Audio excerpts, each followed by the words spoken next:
Alors, face à toutes ces inquiétudes qui se sont exprimées, ces sentiments que je voulais rassembler pour dire un peu ce que j'avais compris et entendu, est-ce qu'il faudrait tout arrêter de ce qui a été fait depuis 2 ans? Je me suis posé la question. Est-ce qu'on a fait fausse route? Je crois tout le contraire.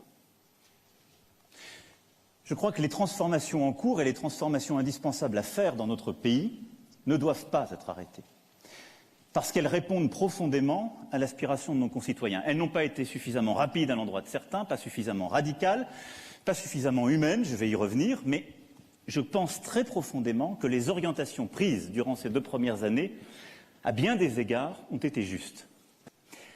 Et il me semble que la meilleure orientation pour répondre aux besoins de justice fiscale n'est pas d'augmenter les impôts de tel ou tel, non, mais plutôt de baisser les impôts du maximum de nos concitoyens, en particulier de toutes celles et ceux qui travaillent, et au premier chef des classes moyennes. Celles et ceux qui travaillent, qui payent l'impôt sur le revenu, ont été largement mis à contribution durant les dernières décennies. Je serai donc simple, je ne veux pas de hausse d'impôts, et je veux des baisses pour ceux qui travaillent en réduisant significativement l'impôt sur le revenu. Et là-dessus, je dois dire que les décisions que nous avons prises à l'automne, non seulement ont été mal comprises, elles ont été bien comprises, mais mal vécues, elles ont été vues comme injustes, et elles doivent donc être corrigées.